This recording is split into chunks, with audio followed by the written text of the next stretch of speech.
Hare Krishna. Vanchakalpatarubhyascha kripa sindhubhyevacha patitanam pavanebhyo vaishnavebhyo namo namaha.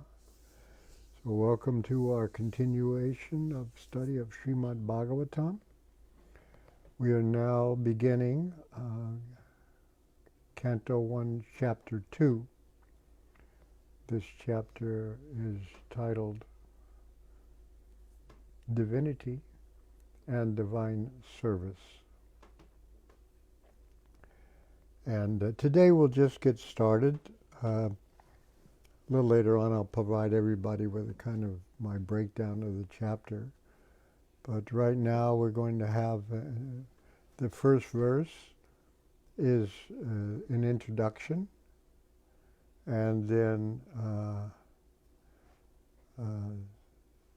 verses 2 and 3 are offering obeisances by Sutta Goswami to Shukadev Goswami. And maybe we'll get a little further than that, but we'll see what happens. So first we'll say this.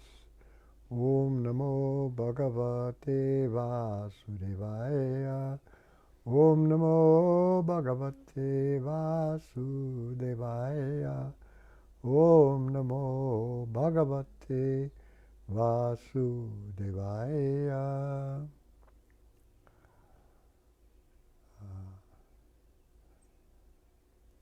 So here, in the first verse, you notice it says Vyasa Uvacha. To me, it's just interesting that we don't have, the first chapter doesn't say who's speaking, but now in the second chapter, it says Vyasa Uvacha, Vyasadev, Srila Vyasadeva. So it says that Vyasa Uvacha, Vyasadeva said. So he's narrating this text. So text 1 goes like this. Iti samprashna samhristo vipranam raumaharshanai. Raumaharshanihi pratipujya vachastesham pravaktum upachakrame. Ugrashrava, and then in brackets Sutta Goswami, his other name. The way he shows up in the text here is Romaharshanihi, the son of Romaharshana. There's a Sanskrit way of making a patronymic, son of, so Romaharshana, you add a value of an A to the first syllable so that that O becomes an AU, Rauma, and then you change it to the A declension. So from Vishnu, by that same rule, you get Vaishnava, son of or servant of Vishnu. So it says Raumaharshanihi, the son of Romaharshana, namely, his other name, Ugrashrava.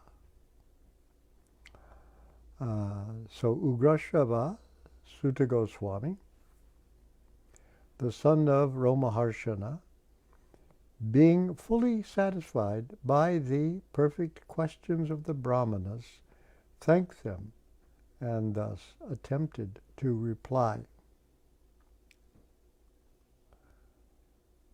Bhanuswami's translation, because we have his translations and the commentary of Vishwanath Chakravarti Thakur. His translation goes, the son of Romaharshana, that is Sutta or Ugrashrava, delighted at the questions of the sages, respecting their words, began to speak. So you can see how this breaks down. The word prashna means to ask a question, so some is a kind of all-purpose intensifier, so perfect questions. Samprashna, like Sankirtan. And he was Samrishta. Samrishta here is translated as perfectly satisfied.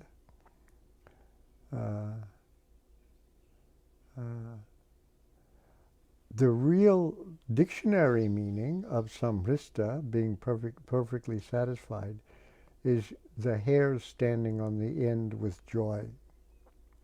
If you get very frightened, your hair will stand on the end. In fact, that name, which occur in this class of Romaharshana, means you set the hairs bristle. In other words, you're such a good reciter that it makes everybody's hair stand on end. So, two things that makes our hair stand on end. One is fright. A ghost that makes your hair stand on end, frightened, or happiness too. The hair stands on end. Somehow the hair follicles in the contract in the skin or something, so there's bristling hair. So his samrishta, bristling or shuddering or shuddering, or his hair stand erect with joy, it says in the dictionary, thrilled, delighted, and so on. So it says that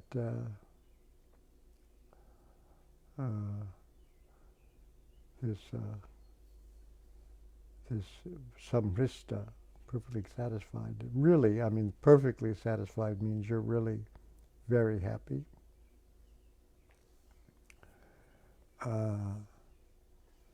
So who is satisfied? Sutta Goswami, who here has this name Ugrashrava. Ugrashrava, this name, the word Ugra, we usually are familiar with it in ISKCON from Ugra Karma, Prabhupada using that word to describe material work, nasty work, horrible work, cruel work, fierce. So that's one meaning of Ugra, but it also just can mean powerful.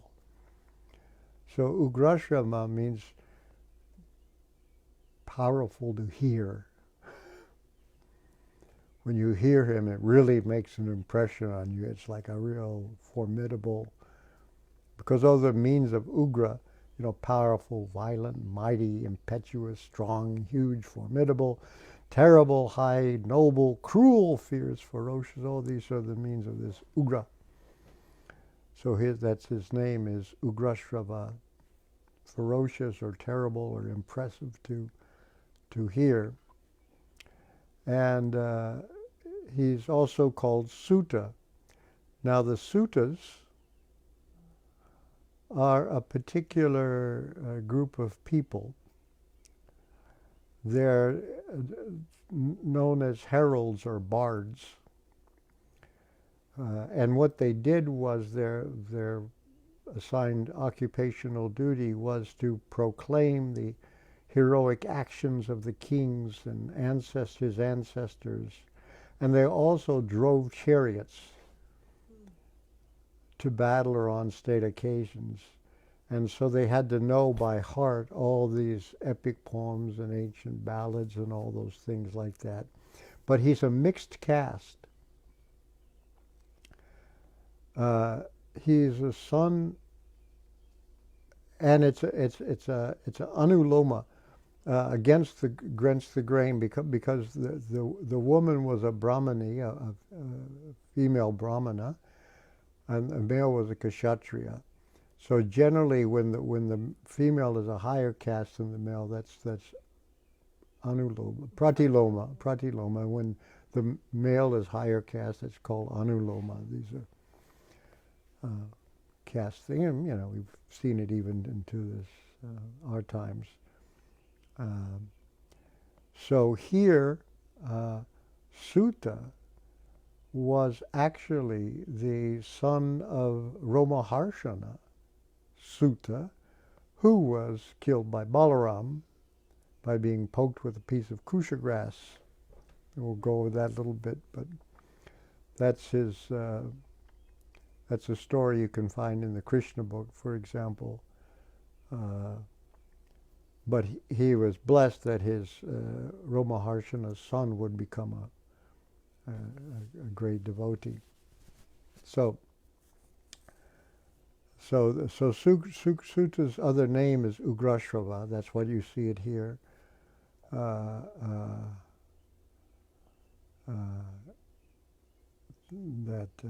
in the word for word, Raumaharshani, the son of Romaharshana, namely Ugrashrava. In the word for word, it's not in the verse. So he was satisfied by these sages who asked him questions, and he thanked them. After thanking them, Pratipuja,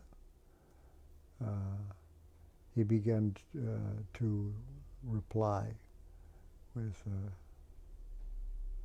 Bhanuswami translates this, delighted at the questions of the sages, respecting their words, began to speak.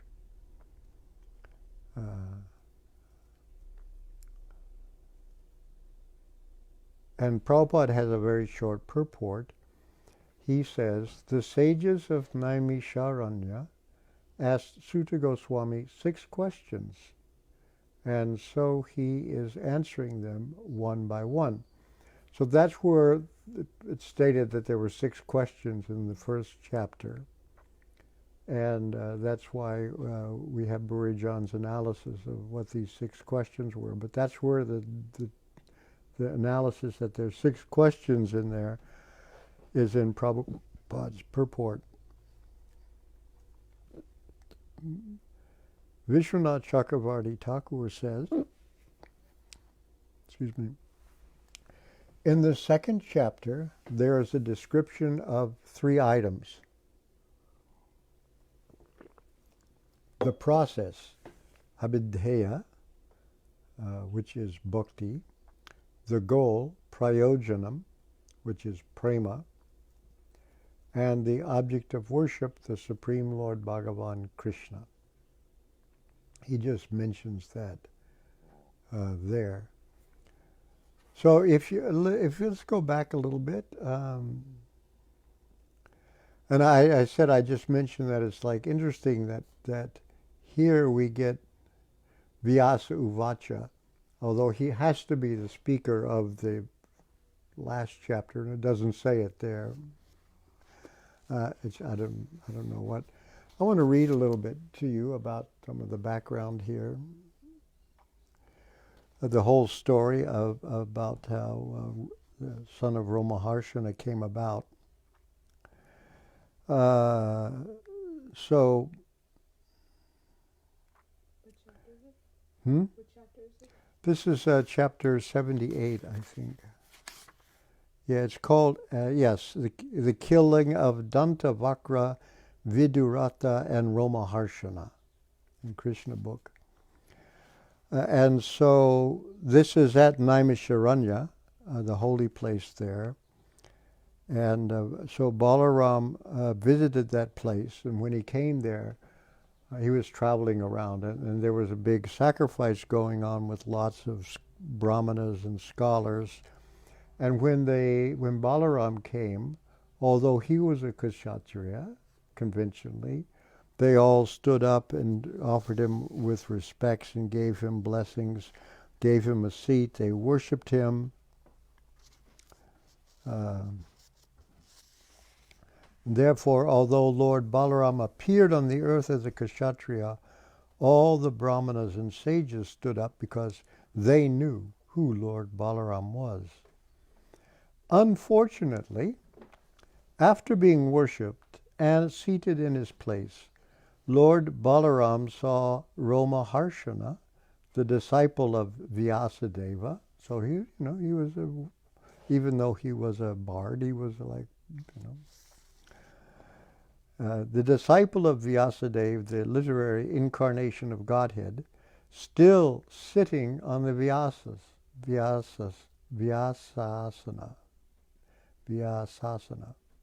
We say Vyasasana, but it's Vyasasana, the seat of Vyas. He had neither gotten up from his seat nor offered him respects. Because he was seated on the Vyasasana, he foolishly thought himself greater than the Lord. Therefore he did not get down from his seat or bow down before the Lord. Lord Balaram then considered the history of Romaharshana. He was born in a Sutta family, or mixed family, born of a Brahmana woman and Kshatriya man. Therefore, although Romaharshana considered Balaram a Kshatriya, he should not have remained sitting on a higher seat. According to his position by birth, he should not even have accepted the higher sitting position because many learned brahmanas and sages were present. Lord Balaram also observed that Romaharshana not only refused to come down from his exalted seat, but did not even stand up and offer his respects when Balaram entered the assembly. Lord Balaram did not like the audacity of Romaharshana, and becoming very angry at him, declared from his seat, "This man, Romaharshana, is so impudent that he has accepted a higher seat than of all the respectable brahmanas present here, although he was born in a degraded pratiloma family." Pratiloma means against the grain or against the hair, as we said. So, that's the pratiloma. Not with the grain, but against the grain. Prabhupada says, goes on, when a person is seated on the Vyasasana, he does not generally have to stand to receive a particular person entering the assembly, but in this case, the situation was different because Lord Balaram is not an ordinary human being. Therefore, although Romaharshana Sutta was voted to the Vyasasana by the Brahmanas, he should have followed the behavior of other learned sages and Brahmanas present, and should have known that Lord Balaram is the Supreme Personality of Godhead. Respects are due to him. Anyway, I'll skip around a little bit. When Lord Balaram saw that Romaharshana Sutta did not understand the highest principles of religion, in spite of his having studied all the Vedas, he could not support his position. So it said he'd had this chance to become a Brahmana and so on. And then Prabhupada goes on and describes this Adiloma and Pratiloma in here. I'll skip that paragraph. After seeing the deficiency of realization in Romaharshana Sutta, Lord Balaram decided to chastise him for being puffed up. Lord Balaram therefore said, "This man is liable to be awarded the death punishment because although he has the good qualification of being a disciple of Lord Vyasadeva, and although he has studied all the Vedic literature from this exalted personality, he was not submissive in the presence of the Supreme Personality of Godhead." And then Lord Balaram considered, I'm skipping a little bit, Lord Balaram considered, "I have appeared in order to chastise false persons who are internally impure but externally pose themselves to be very learned and religious. My killing of such persons is proper to check them from further sinful activity."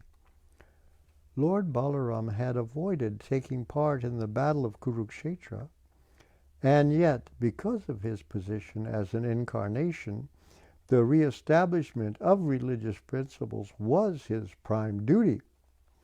Considering these points, he killed Romaharshana Sutta simply by striking him with a kusha straw. That sharp grass, kusha grass?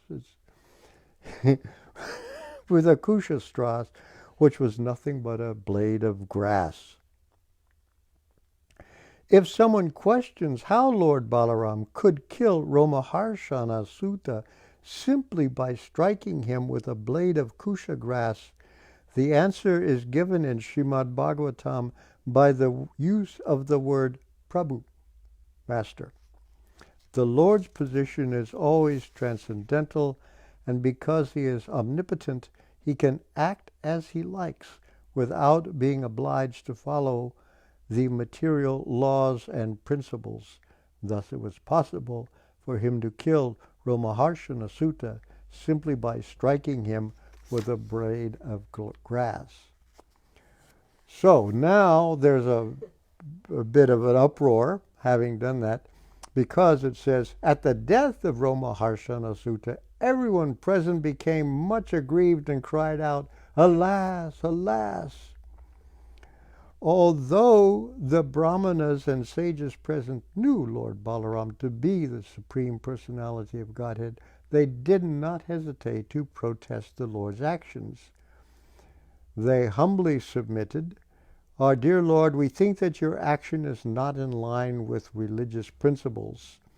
And then they go on to say how they had posted him, the Brahmanas and Romaharshana Sutta, on the Vyasasana for the duration of this big sacrifice. And technically, if you're sitting on the Vyasasana, it's not right for you to stand up to greet anybody. So that, he was following the rules. But since they said, your lordship killed him without knowing all these facts, we think that your action is equal to killing a Brahmana. Now they go on and they say, we know that Vedic injunctions can't be applied to you, but still, please we respectfully advise you to show your causeless mercy upon others by kindly atoning for this killing of Romaharshana Sutta. But we don't suggest what kind of act you should perform to atone for killing him, but you find some method of atonement so that others can follow your action. Whatever is done by a great personality is followed by ordinary people. So he agrees with them. Yeah, I should do something to atone. And he says, I can give this Romaharshana Sutta life again with a span of long duration, strength, power of the senses, and I can award him anything else you want. So because he's God. So he could do all that stuff. And so they say to him, not wanting to detract from the mission of the Lord in killing Romaharshana Sutta, all of them prayed, our dear Lord, the uncommon use of your kusha weapon to kill Romaharshana Sutta may remain as it is, because you desire to kill him, he should not be brought to life again. At the same time, your lordship may remember that we sages and brahmanas voluntarily gave him long life. Therefore, such benediction should not be nullified. Thus, they wanted to do contradictory things, to have him be killed and stay alive at the same time. The Supreme Personality of Godhead therefore solved the problem in a manner befitting his exalted position. He said, because the Son is produced from the body of the Father, the Vedas enjoin that the Son is the Father's representative. Therefore, I say that Ugrashvava Sutta, the son of Romaharshana Sutta, should henceforward take his father's position and continue the discourses on the Puranas. And because you wanted Romaharshana to have a long duration of life, this benediction will be transferred to his son. The son, Ugrashvava, will therefore have all the facilities you offer, a long duration of life in a good and healthy body with no disturbance and full strength of the senses. So that's how that came about. Just the backstory. of this, his being in this position.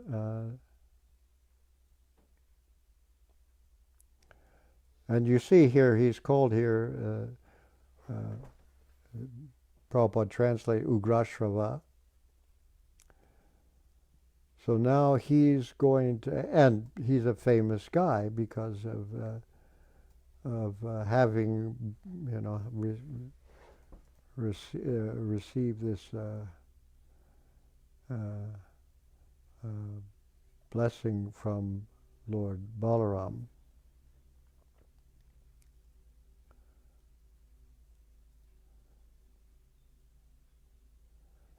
So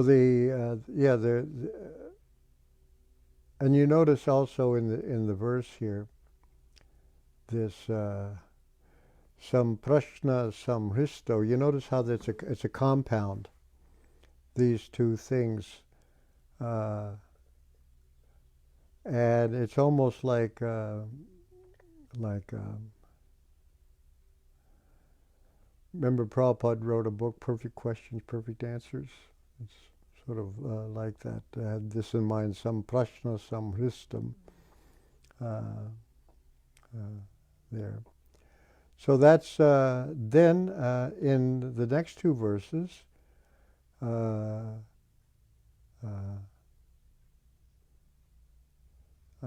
there's going to be offering of obeisances to Shukadeva Goswami by Sutta Goswami.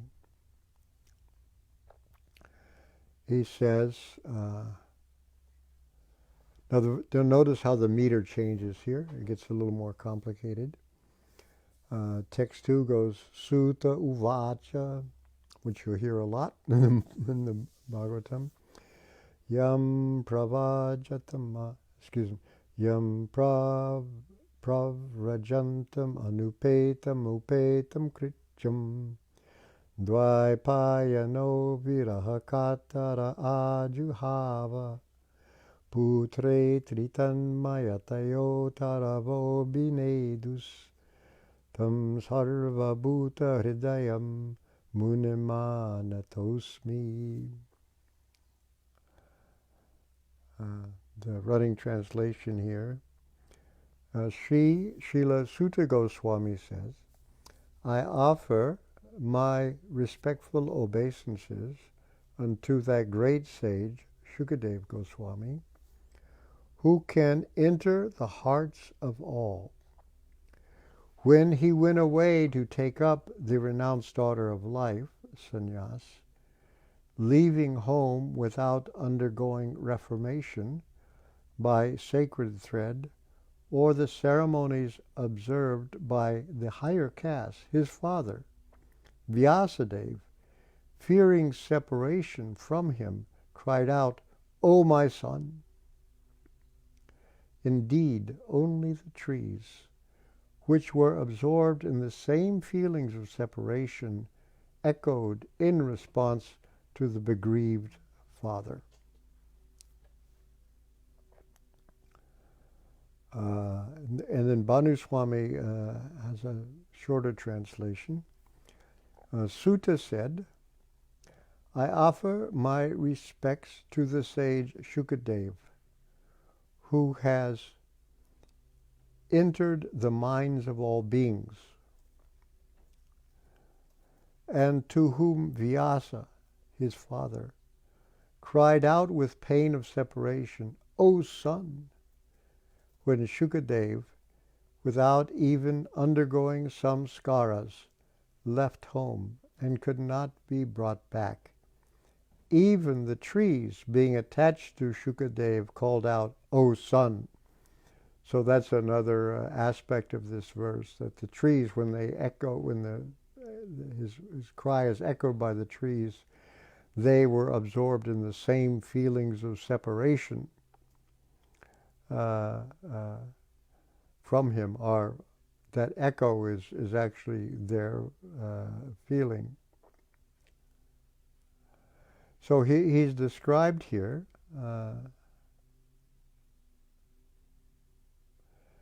how he took up the renounced daughter of life, And when he did so, it was pravajantam, while going away. That's the uh, pravrajana means in Sanskrit just going abroad. So I guess it also is being used as for. I mean, you have to remember in those days, to even leave your village was like traumatic. And when sages went away, wandered to the forest, went to other countries, it was really, people were much more rooted in their place of birth, their families, their their soil, native soil, all those things. And scholars have said that one of the characteristics of modern uh, human beings is uprootedness. Uh, that's our condition now. We don't have roots anymore, and that's actually an artifact of maybe the Industrial Revolution. It only happened very recently that people became in this condition. There's a scholarly word for it. I can't remember what it is now, but for this uprootedness. Um, but a lot of sociologists and people in the history of ideas have talked about that as, and other people have written, where do our roots, where our roots go, where are we embedded in something, and you often don't have them anymore. We need to be rooted ultimately, transcendentally. That's where the roots really are. And the other things are a little different. The word will come to me. It'll download sometime soon.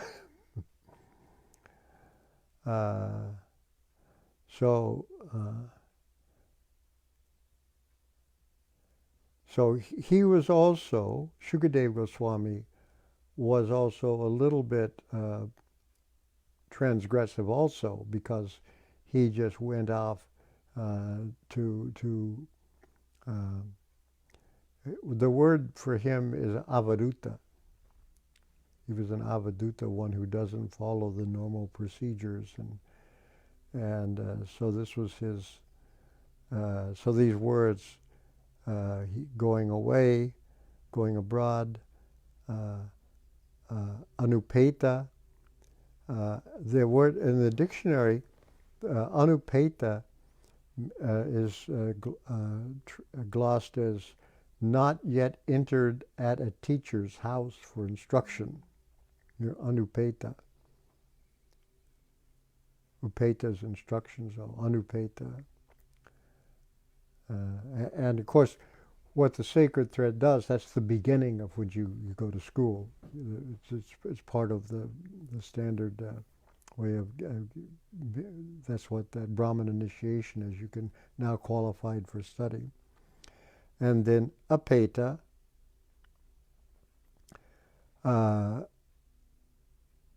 in the dictionary it's just defined as escaped, departed, gone, retired, free from, but here it's doesn't undergo any of these ceremonies. So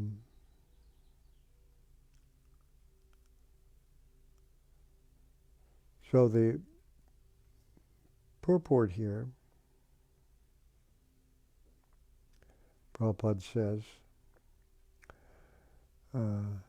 the institution of Varna and Ashrama prescribes many regulative duties to be observed by its followers. Such duties enjoin that a candidate willing to study the Vedas must approach a bona fide spiritual master and request acceptance as his disciple. So he's talking about those words. The sacred thread is the sign of those who are competent to study the Vedas from the Acharya, or the bona fide spiritual master, or in fact just really in a Brahminical community as a teacher. teacher of grammar, whatever. But anyway, Srila Shukadeva Goswami did not undergo such purificatory ceremonies because he was a liberated soul from his very birth. Generally, a man is born as an ordinary being, and by the purificatory processes he is born for the second time. You've heard of twice born, and even, have you been born again? Born again Christians, when he sees a new light and seeks direction for spiritual progress, he approaches a spiritual master for instruction in the Vedas. So here we're receiving this instruction from Srila Prabhupada and his people. He's coming to a foreign country to, this is the Bhagavatams he brought with him, and he's thinking of these people like us. The spiritual master accepts only the sincere inquirer as his disciple and gives him the sacred thread. In this way, a man becomes twice born, or a Dvija. After qualifying as a Dvija, one may study the Vedas, and after becoming well versed in the Vedas, one becomes a Vipra.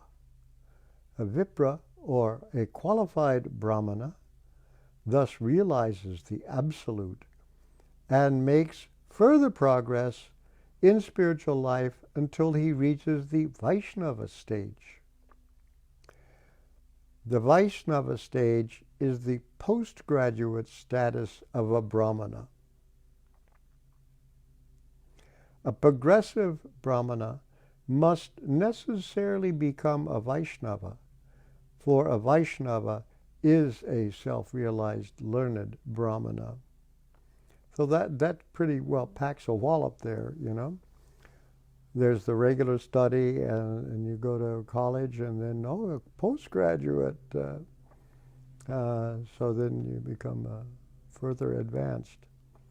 So this is Prabhupada's understanding on what a Vaishnava really is, better than just a Vipra.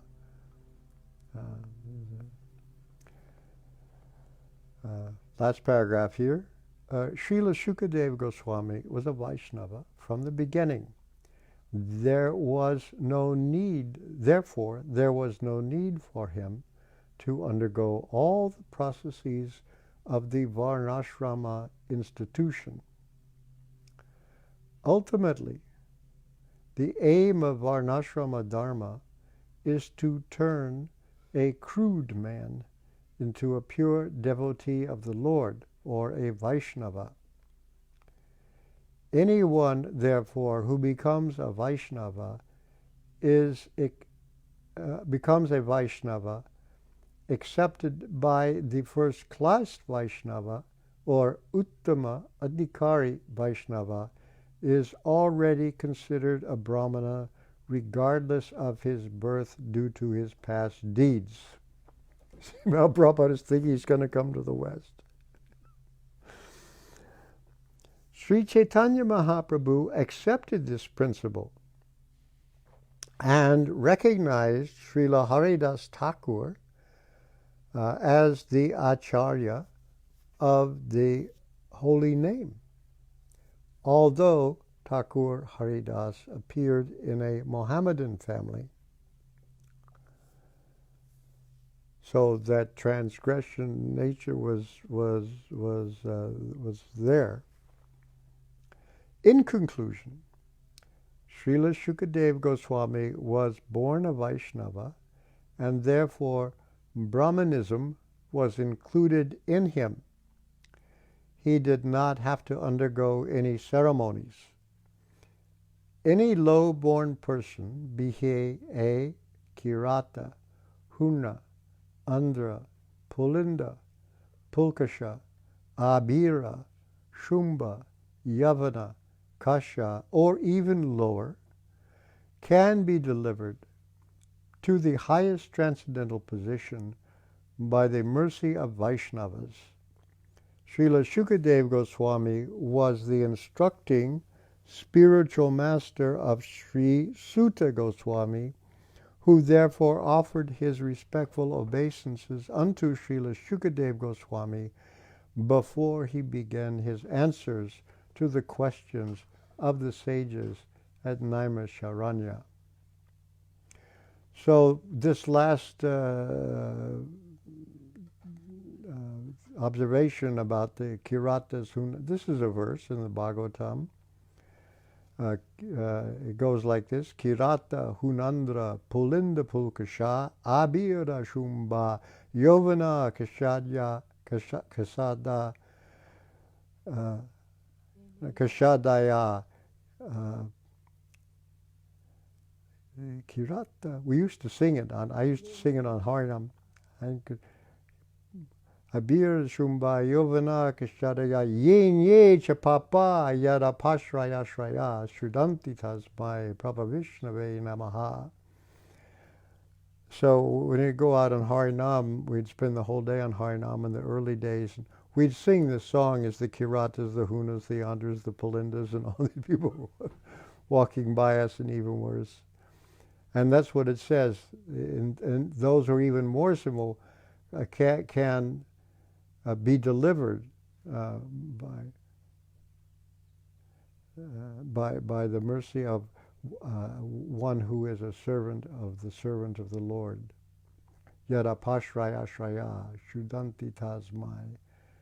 One who has taken shelter of one who has taken shelter of the Lord is what the Sanskrit says. That verse is there.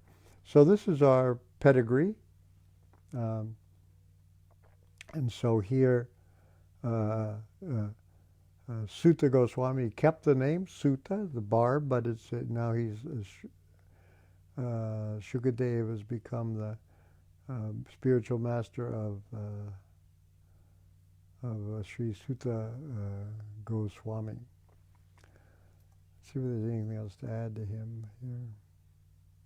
No. Okay.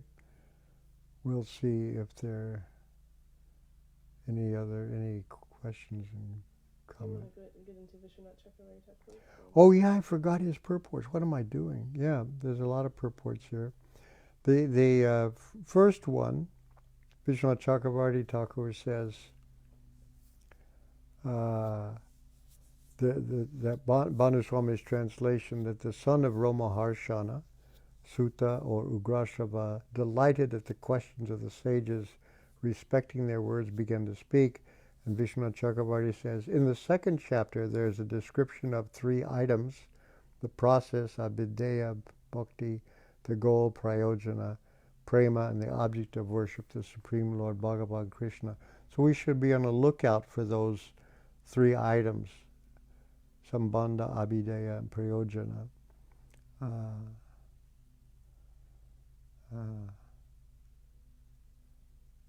And then the next verse,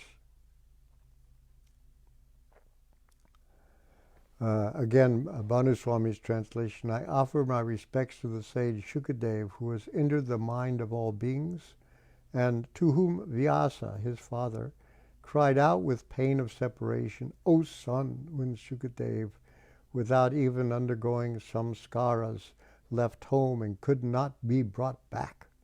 Even the trees, being attached to Shukadeva, called out, O son. And he says here Suta begins to reflect. I will speak the answer to the questions, the essence of all scriptures, the very substance. They have asked for the essence, which will please their intellects, and Yeyatma suprasidati, that's from 1:11 in the Bhagavatam. If their intellects are not satisfied with this, what will happen? Therefore, among all the essences, so the essence of Scripture, but there's lots of essences, among all the essences, I should seek out that which is pleasing to the intellect as decided by the most righteous persons. even though some righteous persons will say that the intellect is pleased with Sankhya, some will say that the intellect is pleased with Mimamsa, or with the Upanishads, or the Vedanta Sutras, which discern the conclusion of the Upanishads, all that cannot be admitted. So there's going to be different ideas of what's the essence, right? I'm supposed to do it. Among the sages, the chief is Krishna Dvaipayana Vyasa, that's Vyasadeva, who knows all the philosophies, who wrote the Vedanta Sutra, and whose vision is based on clarity of mind. I should speak that scripture, which remains steady, without any objections from anyone, since it gave pleasure to all the sages after withstanding the tests of all the great luminaries, the great philosophers present in the assembly gathered around King Parikshit. I shall speak that scripture, which is pure like the Jambunada river. You can read about that in the 5th canto, that river. I should speak the Bhagavatam. Therefore, I should surrender to Sri Shukadeva, the speaker of the Bhagavatam. He thus begins reciting this verse. Shukadeva had departed, leaving everything, pravajantam. Though he was nearby, Vyas could not catch him, anupetam. So this is the same story, right? He had not received a sacred thread, anupeta krityam. Vyas called out the protracted words, O son! But not only his father had great affection for him, Padma Purana says, I'll skip the Sanskrit because of time. He who worships the Lord pleases all living entities. All moving and non-moving beings are controlled by him. Thus, even the trees lamented. Being completely attached to Shukadeva, Tanmayataya, the trees, since they were facing him, called out in the form of echoes, O son. So here really the trees are themselves participating in this. When a person is attached to something, he is said to be tanmaya. The Srimaya means a person who is attached to women. This affection for a person who resides in the minds of all living beings, like the attraction for the all-attractive deity of the Lord, is not a material illusion. It is thus not a fault of Vyas if Vyas seems to lose his sense of discrimination. Or there's another meaning. The trees, as another form of Shukadeva, Tanmayataya, call out an echo, O son, to answer Vyasa. If I am your son, then you are also my son. Illusion is the cause of thinking, I am the father, you are the son. Who is the son of whom? Who is the father of whom? Enlightening Vyasadeva about this truth, they hint, why are you bewildered? For those establishing attachment to Shukadeva, it is then described that he has entered into the minds of all living entities, sarvabhuta hridayam munim, by the power of his yoga. That being so, that's what it says about him, right? He's entered the minds of all beings, sarvabhuta hridayam, heart or mind or whatever. That being so, let him also enter my heart and speak the Bhagavatam through my mouth. He who can enter into the dull trees and pacify his father by answering back, can also enter my heart and please the intellects of all the hearers by the Bhagavatam. Implied here is the rule that at the time of lecturing, other speakers of Bhagavatam should also meditate in this way. That's a really wonderful verse. Anyone who's like giving a Bhagavatam class should remember that we should ask for that blessing that Shukadev has entered our hearts also and help us speak the Bhagavatam faithfully. Okay. Yeah, I'm sorry I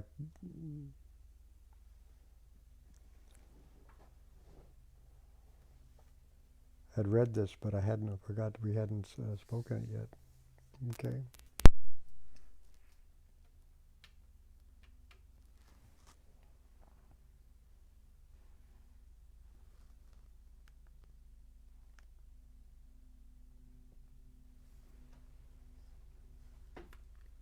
Okay, so if you're on Facebook, you can go ahead and type in a question or comment, anything to kind of further this discussion into the comment section there.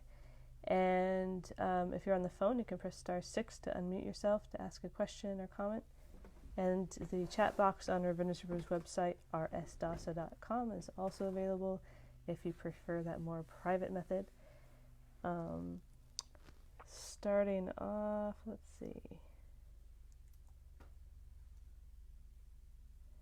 Panchatattva Prabhu made a comment earlier on. He says, as recently as the Civil War, when Union troops questioned a rebel soldier why he was fighting them, he responded, quote, "Because you're down here." I've heard that before.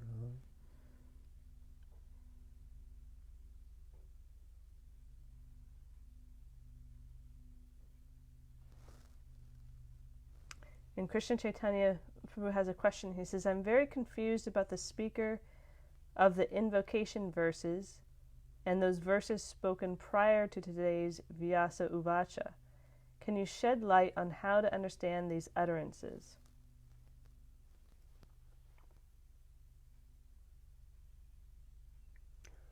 Yeah, what I think that happens with the other thing is that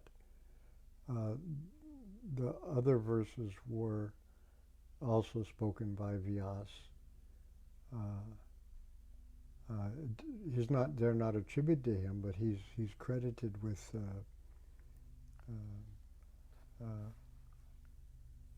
being this ripened fruit of Vedic tree of knowledge. But it's just interesting that it's here rather than there, that it says Vyasuvacha. And I don't know anything more about it. I could try to find somebody who knows a little more scholarly history of this. Maybe they can say something about it, but I don't. I'm not really quite sure. So I just assume the whole thing is this is the ripened fruit of the Vedic tree of knowledge, and Vyasadeva composed it, and he's mentioned all the time as the compiler of the Srimad Bhagavatam. So I just assume that's. But why you don't see it there and you see it here on the second chapter is very interesting. But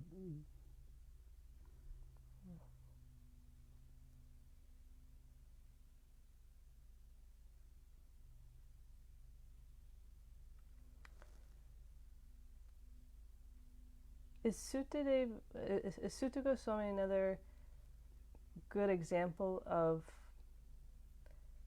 how Vaishnavism or speaking the Bhagavatam is above Varnashrama, in the sense that he was of mixed caste, but he was asked to speak?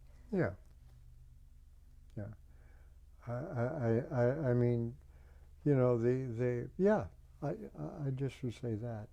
He's not exactly outside of the system, but he's not really up to such an elevated position by traditional understanding. Mm-hmm. And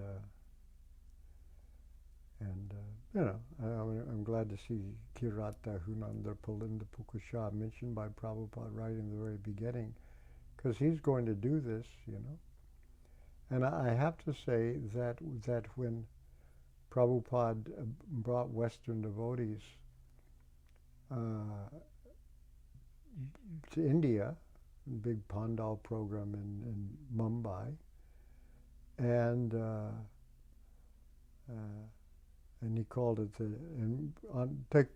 going through Harinam to various cities, the dancing white elephants, he called it, the devotees, and made a huge impression on people that Prabhupada was able to do that, and it so happens that large parts of India were quite well accepted by everybody for what Prabhupada has done, and of course Prabhupada has all the arguments to justify doing it, and because generally you discovered that devotees were more strict than even most regular Brahmins. For example, we don't eat onions. I mean, that used to really surprise it. You don't eat onions? No, we don't eat them. And I even had one Sanskrit scholar from Harvard who brought a class to the Boston Temple when I was there, and I happened to just mention we don't eat onions and garlic. And he said, "Wow, that's great." I was so surprised. This is just a scholar. "You don't eat onions and garlic? That's great." He says, "All the texts tell you not to do it, but you're the first people I know that really follow that." So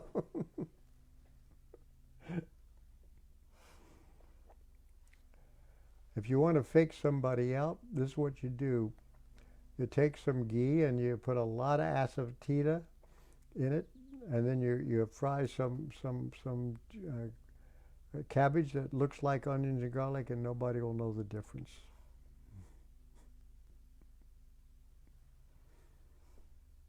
That's the trick.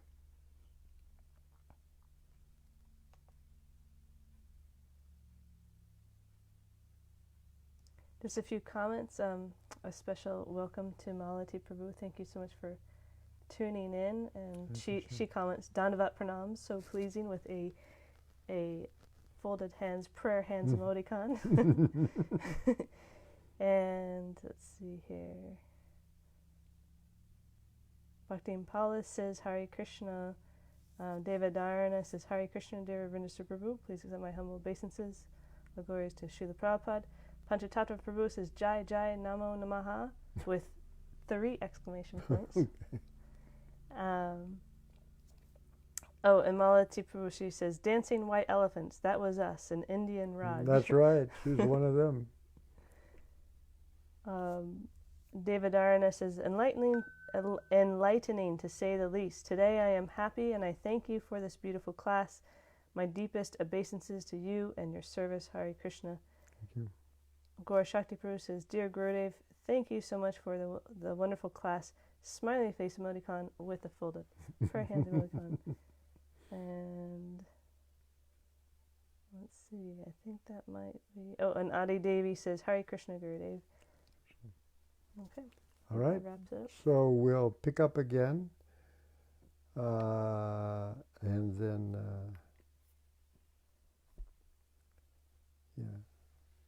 up to text 3 now, right? Okay. We'll pick up where we left off. Thank you very much. Srila Prabhupada ki jai, Srimad Bhagavatam ki jai.